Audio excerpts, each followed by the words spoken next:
How much of the problem, though, was the fault, and I don't know the answer to this, how much of it was the fault of the banks being forced to lend to people that they kind of wouldn't have lended to begin with because they didn't feel that they were very high risk? And how much was the government going, look, we'll take care of it if these people can't pay it back? Like, was it a lot of times the greed of the banks, or was it the government telling the banks, look, we got you covered if these people don't pay you back? That is part of it. In fact, this is a crazy thing the government did when they handed out the bailout money. They made all the banks take it. They told all the banks because they didn't want the public to know which were the banks that were really belly up. I mean, completely no cash in the till. And so, because the public would go, oh, those are the bad banks, so I don't want my money in there. So all the banks then took money, again, to create a shell game so that we, the people, wouldn't know where the really bad banks are. Wouldn't you like to know? I mean, where's the safest bank right now to put your money? Yeah. I think I'd like to know that, but we can't find that out because the government is protecting them because they're worried that there'll be a run on the bad banks. But if you remember the savings and loan scandal back in the 80s, similar thing happened. The government stepped in and took receivership of these banks. They just took them over, and they said, okay, we're going to sort this out.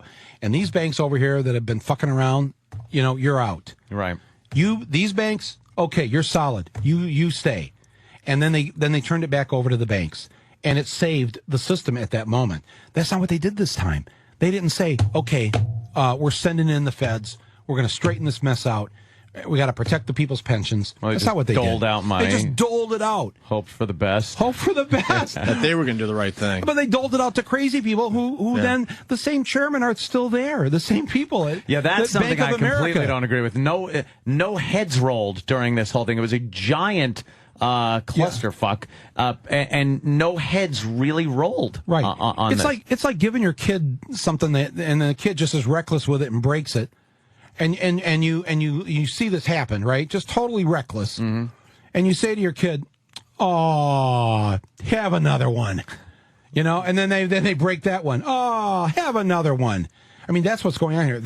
They know now. This is the worst thing, actually. They know now in the future they can just fuck up and fuck around as much as they want because Big Daddy government is going to be there to give them some socialism. But don't you some socialism? Some welfare money. Don't you see though that people are starting to catch on to this? I mean, I don't think I've ever seen a nation more educated in the likes of the economy, how it's not working, how the government is stepping in when maybe they shouldn't. Absolutely. Nothing like a wake-up call at 52 years old to find your pension gone when you were going to retire in 10 years. And I think there's the one thing that really stops this innovation that we need, that you were talking about. We do need new things, new technology, is just perpetuating the old technology by pumping money in it and trying to keep it on its broken legs. Let it fold. Let it go under because something else will take its place. That's what they told us free enterprise was. You rise or fall based on how well you do. And if you don't do well... Why am I agreeing with you on this? Shit. God damn it. Well, but that's scary because actually, they've tested, the studio tests these movies, before they release them. And they found that of all my movies, more Republicans are going to go to this one than any of my other films. They say you give Democrats a pretty hard time in this one. It's not just an attack on Republicans. No. We go right after anybody who's on the take. I don't care if they're Democratic, Republican, whatever. We've got to be the watchdog of this thing here. And well, now talking about industry in this country and the fact that we used to be a powerhouse years ago, and now we aren't making things. I see a lot of the problem being the whole world now is involved in the economy of the world. It didn't really used to be that way. You had your powerhouses.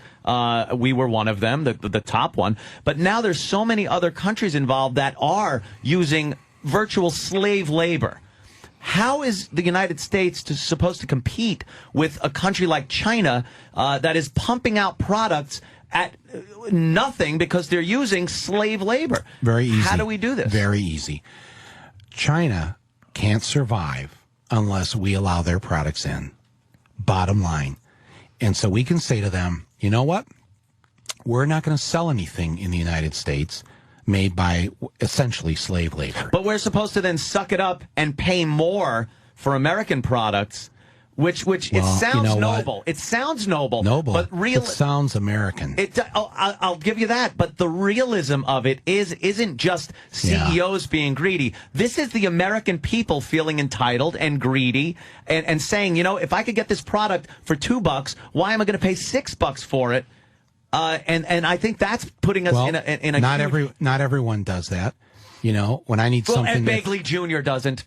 For the love of God, thank God for him. Michael, before you answer, can I just tag Anthony's point? Because the next point with that is kind of, if we do that too, we stop Chinese stuff from coming in here, won't it also hurt the workers here? Because A, they don't want to spend more money for American products because it's more money. But then China and other countries will stop our products from going there, which also hurts industry here. The trade rate between China and us is ridiculous. It's ridiculous. We give them a fraction of what they're sending over here. So no, you're right, though. I mean, listen, I don't want hardworking people who are struggling and living from paycheck to paycheck to have to pay an extra $5 for a shirt if they don't have to.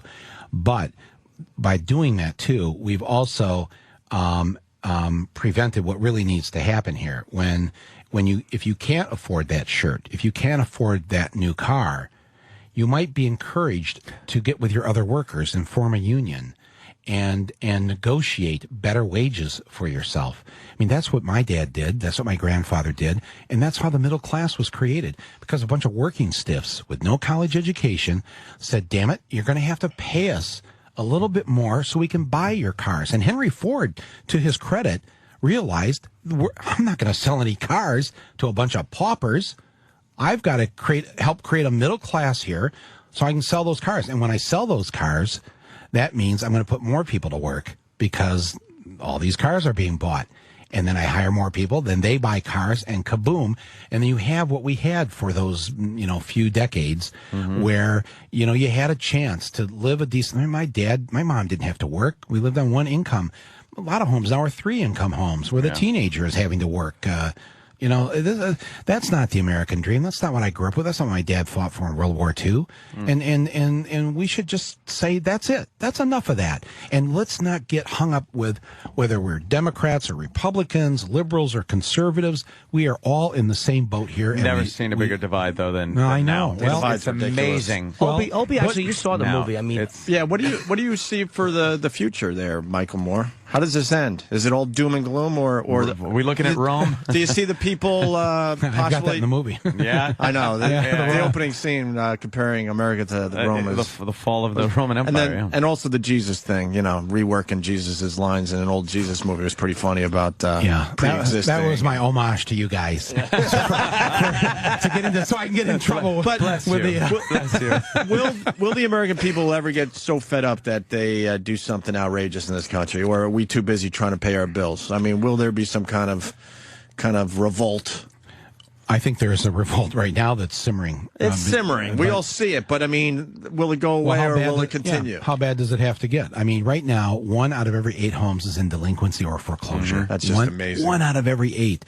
I saw the statistic the other day that there's that, and I was able to. I mean, a few weeks ago, I put this right. The last thing I put in the film in the credits was there's one foreclosure filing in America every 7.5 seconds. Wow.